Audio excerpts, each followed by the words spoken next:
رمضان شہر مبارک کہ بے شک ایک بابرکت مہینہ آپ کے پاس آ گیا ہے، آپ کے اور میری زندگی میں آ گیا ہے۔ یہ شہر، یہ مہینہ کس طرح بابرکت ہے، اسی حدیث میں آگے بتایا کہ کیسے اللہ تعالیٰ نے اس میں رمضان کے روزوں کو فرض کیا اور اس میں جنت کے دروازے کھول دیے جاتے ہیں اور جہنم کے دروازے بند کر دیے جاتے ہیں اور شیاطین کو بند کر دیا جاتا ہے۔ اور اس کے ساتھ ساتھ کیا ہوتا ہے کہ اس میں ایک ایسی رات ہے کہ جو 1000 مہینوں کی راتوں سے بہتر۔ تو یہ رمضان دین میں کئی ایک نسبتوں کے ساتھ آتا ہے، کئی ایک صفات کے ساتھ یہ مہینہ ہماری زندگیوں میں ہر سال آتا ہے۔ یہ مہینہ شہر الصیام، روزوں کا مہینہ بھی ہے، شہر القیام، قیام کا بھی مہینہ ہے، جو میں اور آپ اس رمضان میں تراویح کی شکل میں کرتے ہیں۔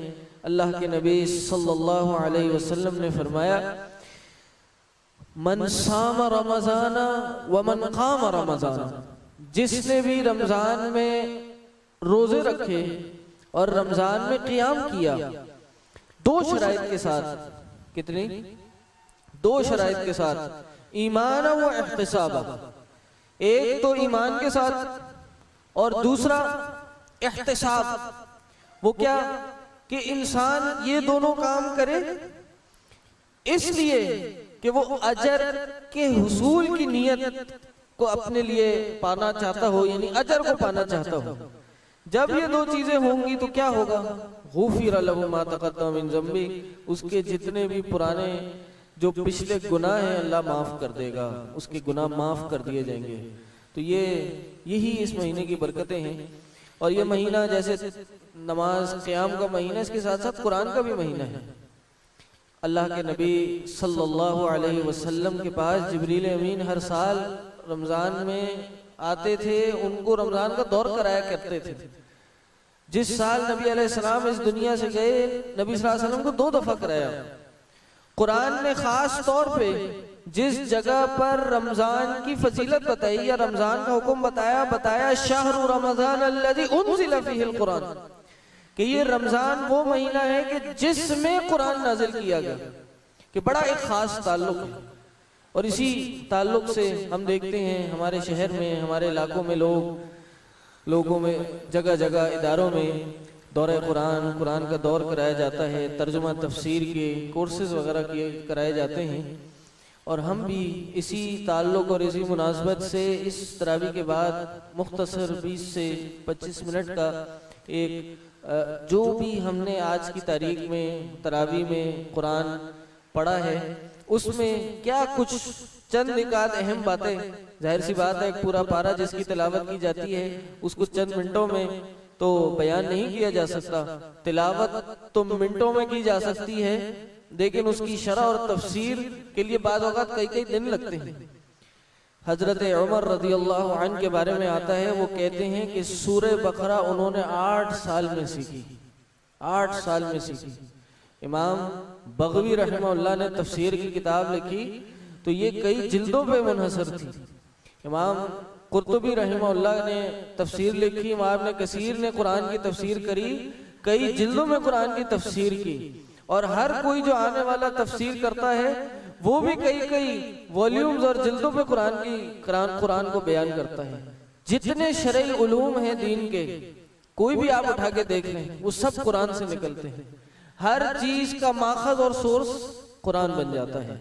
تو اللہ سے ہم دعا کرتے ہیں کہ اس مختصر سے وقت میں اللہ مجھے بھی توفیق دے کہ جو بھی کچھ پڑھا ہے اس کو انتہائی آسان الفاظ میں، اور جو کچھ اہم بات یقیناً کوئی نہ کوئی بات جو اور ہو سکتا ہے اہم ہو وہ رہ جائے گی، لیکن جو کچھ بھی بیان کروں اللہ سے دعا ہے کہ وہ اللہ میرے لیے بیان کرنا آسان کرے اور آپ لوگ کے لیے سمجھنا بھی اس کو آسان کرے، اور ہم سب کے لیے ان سب باتوں کو اپنی بارگاہ میں قبول کرے۔ تو سب سے پہلا پارہ نمبر 1، اس میں سورۃ الفاتحہ اور سورہ البقرہ ہے۔ سورۃ الفاتحہ اور سورۃ البقرہ۔ سورہ فاتحہ کیا ہے ہم سب کو پتہ ہے یہ قرآن کی وہ پہلی سورت ہے جو مکمل نازل ہوئی، قرآن کی پہلی سورت جو ایک ہی دفعہ میں مکمل نازل ہوئی۔ اور اس کے بارے میں کئی احادیث آتی ہیں، کئی نبی علیہ السلام کے اقوال اور فرمان آتے ہیں کہ جو اس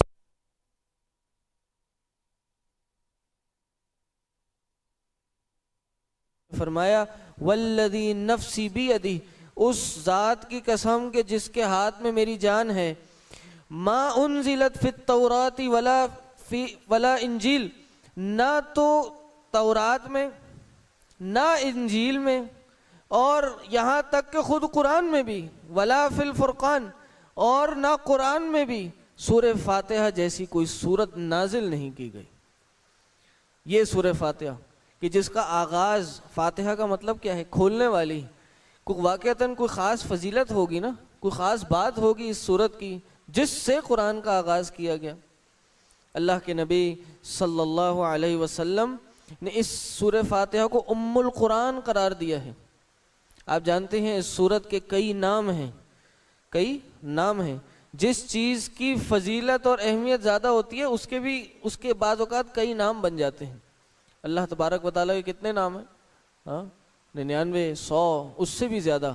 کیوں؟ اللہ کی صفات، اللہ کی فضیلت، عظمت پہ اللہ کے تعدد کثرت اسماء دلالت کرتے ہیں۔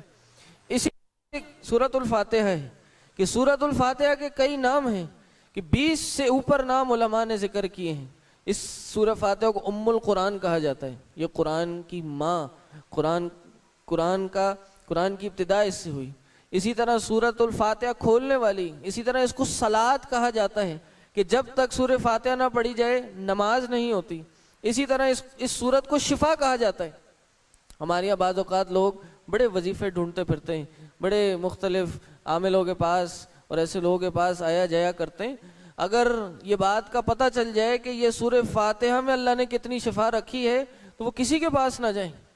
اللہ کے نبی صلی اللہ علیہ وسلم کے صحابہ ایک دفعہ ایک سفر پہ گئے، دوران سفر کسی بستی سے گزر ہوا، اس بستی والے کو کسی زہریلے جانور نے ڈس لیا۔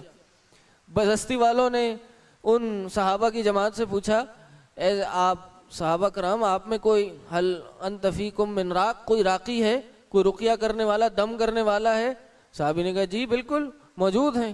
تو ان کے پاس گئے اور انہوں نے ان پہ 7 دفعہ سورہ فاتحہ کا دم کیا اور اس کی بیماری، اس کا جو ڈسا ہوا پن تھا وہ بالکل ختم ہو گیا، جڑ سے ہی نکل گیا۔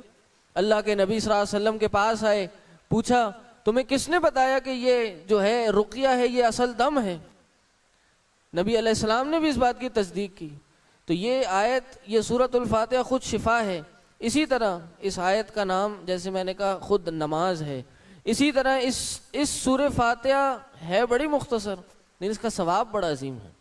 اللہ کے نبی صلی اللہ علیہ وسلم نے فرمایا کہ جب کوئی بندہ نماز پڑھتا ہے، نماز میں جماعت کے ساتھ، امام کے ساتھ بلند آواز سے آمین کہتا ہے، جب یہ سب مل کے آمین کہتے ہیں تو فرشتے بھی ان کے ساتھ آمین کہتے ہیں، اور جب یہ ہو جاتا ہے تو انسان کے پچھلے غفر لہ ما تقدم من ذنبہ، اس کے گناہ معاف کر دیا جاتے ہیں یہ سورہ فاتحہ پڑھنے سے۔ اسی طرح آپ نے کبھی غور کیا کہ سورۃ الفاتحہ قرآن کے آغاز میں کیوں آئی؟ قرآن کے شروع میں کیوں آئی ہے یہ سورۃ الفاتحہ؟ کیونکہ یہ قرآن میں جتنے بھی مضامین ہیں، جتنے بھی موضوعات ہیں، یہ سورۃ الفاتحہ اس کا خلاصہ ہے۔ قرآن کے جتنے بھی آپ مضمون کے لیے اللہ کی عظمت، اللہ کا تعارف، اللہ کی الوہیت، یہ سب اس کے اندر موجود ہے۔ اللہ کی توحید کی تینوں قسمیں اس سورہ فاتحہ کے اندر موجود ہیں۔ احکام اٹھا لیں، عقائد اٹھا لیں، یہ سب سورہ فاتحہ کے اندر موجود ہیں۔ اس لیے علماء نے کہا کہ یہ سورۃ الفاتحہ پورے قرآن کا خلاصہ ہے۔ اور یہ ہے کیا سورۃ الفاتحہ؟ اللہ کے نبی صلی اللہ علیہ وسلم نے فرمایا، اللہ تبارک و تعالیٰ فرماتا ہے کہ قسمت الصلاۃ بینی و بین عبدی، میں نے اس صلاۃ، میں نے کہا تھا نا سورہ فاتحہ کو صلاۃ کا نام بھی دیا گیا ہے، اس کو کہتے ہیں اطلاق الکل علی الجز، کہ ایک کل کو جز پہ اطلاق کر دیا، تسمیت الکلی باسم تسمیت الجزء باسم الکلی، کہ جز کو نام دے دیا کل کا۔ کیا؟ نماز آپ فاتحہ نماز میں پڑھتے ہیں، یہ نماز کا ایک جز ہے، لیکن اس کی اہمیت اتنی ہے کہ اس کو پوری نماز ہی کہہ دیا کہ جب اس کے بغیر نماز ہی نہیں ہو سکتی، اور تمام نمازوں کے اندر یہ نماز پڑھنے کی ابتدا میں آتی ہے، تو یہی پوری نماز ہے۔ کہا میں نے اس نماز کو 2 حصوں میں تقسیم کر دیا ہے، بینی و بین عبدی، اپنے اور اپنے رب کے درمیان۔ آدھے حصے میں بندہ میری حمد و ثنا کرتا ہے، اور آدھے میں بندہ کیا کرتا ہے؟ بندہ اپنے لیے دعائیں کرتا ہے۔ کیا ہے سورۃ الفاتحہ میں؟ الحمدللہ رب العالمین، تمام کی تمام تعریفیں اللہ رب العالمین کے لیے ہیں۔ یہ ہم نے ترجمہ کیا کیا؟ تمام کی تمام۔ یہ بات آپ کو پتہ ہے؟ یہ بات سن کے بڑی حیرت ہوگی۔ جب قرآن کے علوم کو سیکھتے ہیں، جب عربی زبان سیکھتے ہیں، تو ہمیں پتہ چلے گا کہ یہ واحد وہ زبان ہے کہ جس کے الفاظ، جس کے حروف ہیں تو بڑے مختصر، لیکن ان اختصار میں بڑے معنی چھپے ہیں۔ ہم ترجمہ کرتے ہیں الحمدللہ رب العالمین، تمام کی تمام تعریفیں اللہ کے لیے ہیں۔ یہ تمام کا لفظ کہاں سے آیا؟ تمام کا لفظ عربی کے اندر موجود ہے، لیکن اس آیت میں موجود نہیں ہے، تو پھر تمام کا لفظ کہاں سے آیا؟ یہ صرف 2 حروف الف لام، الف لام ال کی وجہ سے آیا۔ اس کو کہتے ہیں الف لام استغراق کا۔ کہا کہ تمام کی تمام تعریفیں اللہ کے لیے ہیں۔ کیوں؟ الرحمن الرحیم، کیونکہ وہ رحمان الرحیم ہے۔ اللہ نے اپنی ایک صفت رحمہ، صفت رحم سے اللہ نے 2 اسماء بنائے، رحمان اور رحیم۔ یہ بھی عربی کی کہتے ہیں بڑی وسعت پہ دلالت کرتی ہے۔ کیا کہ رحمان کا مطلب کیا ہے؟ کہ رحمان فی الدنیا، اللہ رحمان سب کے ساتھ ہے۔ دنیا میں کافر ہو، مسلمان ہو، مشرک بھی ہو، منافق بھی ہو، اللہ سب کے ساتھ رحمان ہے۔ لیکن رحیم کیا ہے؟ رحیم، اللہ رحیم ہے، مختص بالمؤمنین، مومنین کے ساتھ خاص ہے۔ اس کی جو صفت رحیم یا اسماء رحیم میں جو رحمت ہے، یہ مومنین کے ساتھ خاص ہے، اور یہ ہوگی آخرت میں۔ یعنی اللہ نے کہا وہ رحمان بھی ہے، رحیم بھی ہے، اور اس کے ساتھ اگر بندہ یہ بھول جائے کہ انسان گناہ کرے گا اور اللہ پکڑے گا نہیں، تو یہ بھی بتایا اللہ مالک یوم الدین بھی ہے۔ یہ تمام کی تمام کیا چل رہی ہیں؟ یہ اللہ کی تعریفیں چل رہی ہیں، مالک یوم الدین۔ اس کے بعد کیا ہے؟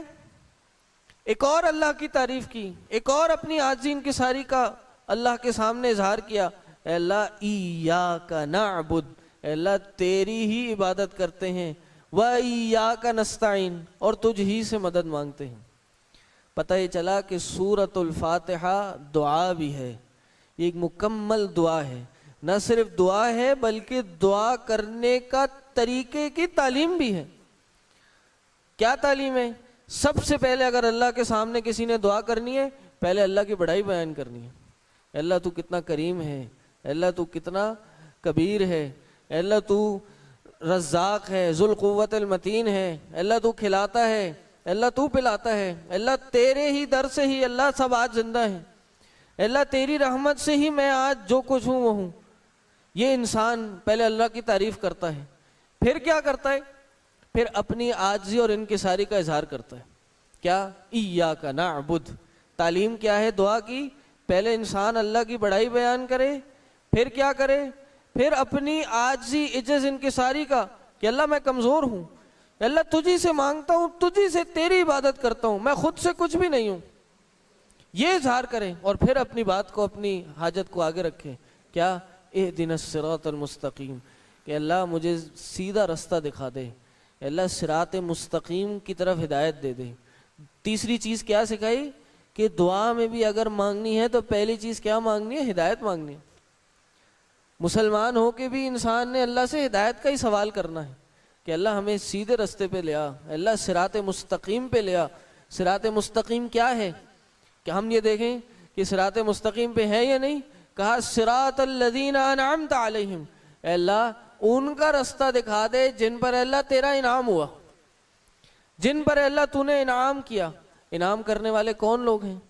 علماء، صدیقین، شہداء، انبیاء۔ قرآن میں کئی مقام پہ یہ باتیں اور بھی بتائیں۔ اے اللہ ان کا رستہ دکھا دے، اگر ان کے رستے پہ چلنا ہے تو یہ صراط مستقیم، اگر ان لوگوں کے نقش قدم پہ چلیں گے تو ہم صراط مستقیم پہ ہیں۔ اور اللہ کن کے رستے کی ہدایت نہیں؟ غیر المغضوب علیہم، مغضوب علیہم کی طرف نہیں، اور ضالین کی طرف نہیں۔ مغضوب علیہم کون ہے؟ تفسیر بتاتی ہے، حدیث بتاتی ہے مغضوب علیہم یہود ہیں، یہودی لوگ ہیں، اور ضالین کون ہیں؟ یہ نصارہ ہیں۔ اللہ ان دو کی طرف، کن دو کا راستہ؟ یہود اور نصارہ کا راستہ۔ یہود اور نصارہ کیا راستہ تھا؟ ان میں دو بڑی ایکسٹریمز پائی جاتی تھیں، کے پاس علم تو نہیں تھا، عمل بہت تھا، عمل بے تحاشا کیا کرتے تھے لیکن علم نہیں تھا، اور اتنا عمل کیا کرتے تھے کہ عمل کرنے میں حد سے بڑھ گئے، یہاں تک کہ عیسیٰ علیہ السلام کو خدائی کا درجہ دے دیا۔ اور اس کے بالکل اپوزٹ یہود تھے۔ یہود کیا کرتے تھے؟ یہودیوں کے پاس علم تو بہت تھا لیکن عمل نہیں تھا، اور عمل کے ساتھ ساتھ ڈٹائی بھی بہت تھی، بالکل سمجھ لیجئے دین کا مذاق اڑانا، اللہ کے بات تو ماننا نہیں۔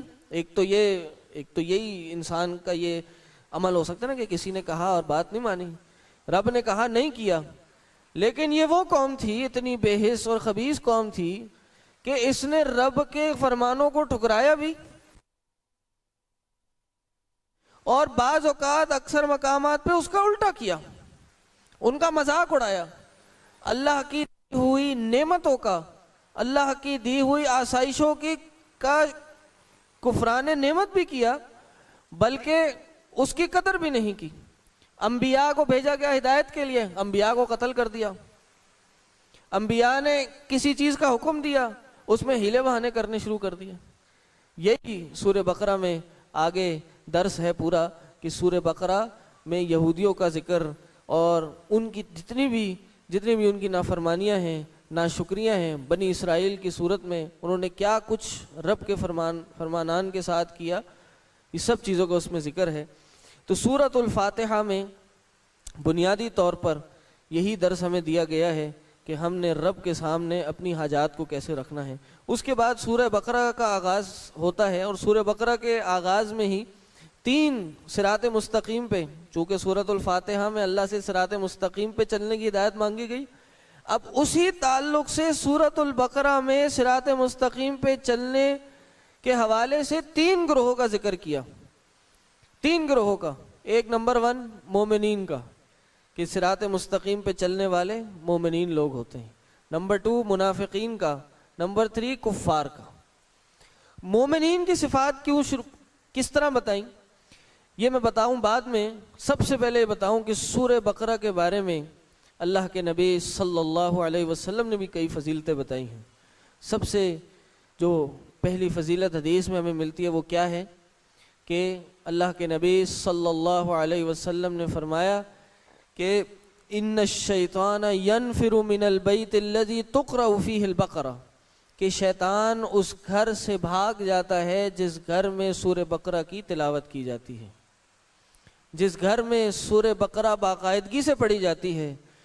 اس لیے نہیں کہ نیا گھر بنایا، گھر والے جمع ہوئے اور سب نے مل کے ایک جگہ بیٹھ کے سورہ بقرہ پڑھ دیا، اب اس کے بعد بند کر دی، لفافے میں ڈال کے اس کو رومال میں بند کر کے اوپر رکھ دیا، اب اس کو کوئی پوچھنے والا نہیں، جی شیطان چلا گیا اور گھر میں جتنی بھی نافرمانی کے ٹولز تھے اور انسٹرومنٹس تھے ان کو استعمال کرنا شروع کر دیا کہ جی اب تو سورہ بقرہ ہم نے پڑھ لی، اب شیطان نہیں آئے گا۔ نہیں، بار بار سورہ بقرہ پڑھنا، پڑھتے رہنا۔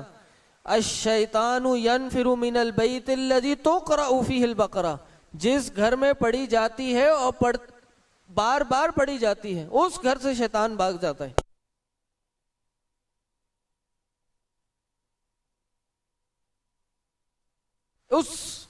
تب انسان کی زندگی میں سے آج ہم دیکھتے ہیں ہمارے گھروں میں، ہمارے بلکہ ظاہر اور باطن دونوں میں شیطان کے کتنے حملے ہوتے ہیں، شیطان کس طرح اپنے وار کرتا ہے، شیطان کتنے اپنے ہتھ کنڈے، اپنے جال ہمارے سامنے بچھاتا ہے۔ اس کا ایک واحد حل یہ ہے کہ ہم اپنے گھروں میں سورہ بقرہ کی تلاوت کریں۔ اللہ کے نبی صلی اللہ علیہ وسلم نے اس سورہ بقرہ کے حوالے سے کہا مجھے 2 نور دیے گئے، ایک یہ سورہ بقرہ اور ایک سورہ فاتحہ۔ اسی طرح علماء اس سورہ بقرہ کے بارے میں فرماتے ہیں کہ اس سورہ میں 1000 خبر ہیں، 1000 ابن کثیر کے اندر یہ قول موجود ہے کہ اس سورۃ البقرہ میں 1000 خبر ہیں، 1000 احکام ہیں اور 1000 حرام و حلال موجود ہیں۔ اتنی ضخیم یہ سورت ہے، اتنے معانی اور مفاہیم اور تفاصیل کے ساتھ یہ سورت موجود ہے۔ اس تفاصیل کو انشاءاللہ آپ کے سامنے انہی چند 1-2 دنوں میں آپ کے سامنے رکھیں گے، جو مضمون اس کے اندر موجود ہیں اور جو باتیں کی گئی ہیں۔ آج بس اسی پہ اکتفا کرتے ہیں۔ اللہ سے دعا ہے جو باتیں کہیں، جو سنی، اس پہ ہم سب کو عمل کرنے کی توفیق عطا فرمائے۔ میں کچھ 1-2 مختصر سی اعلانات کرنا چاہتا ہوں۔ ہمارے اس ادارے میں ہی جیسے آپ کے سامنے یہ تفسیر کا ایک پروگرام، تراویح کا ایک سیٹ اپ موجود ہے۔ اس کے ساتھ ساتھ چونکہ یہ رمضان کا مہینہ ہے، اس کا تعلق قرآن سے بڑا گہرا ہے، تو اس میں ہمارے ادارے میں تقریباً 3 قرآن کے دورے مختلف اوقات میں تشکیل دیے گئے ہیں، اور اس میں سب سے پہلے صبح فجر کے فوراً بعد خاص خواتین کے لیے دورہ قرآن کا سیٹ اپ بنایا گیا ہے۔ یہ انشاءاللہ ادھر ہی اسی بلڈنگ میں ہی ہوگا، یہ آن سائٹ کلاس ہے۔ بالکل صبح فجر کے فوراً بعد تقریباً 5:30 بجے سے 7:30 بجے تک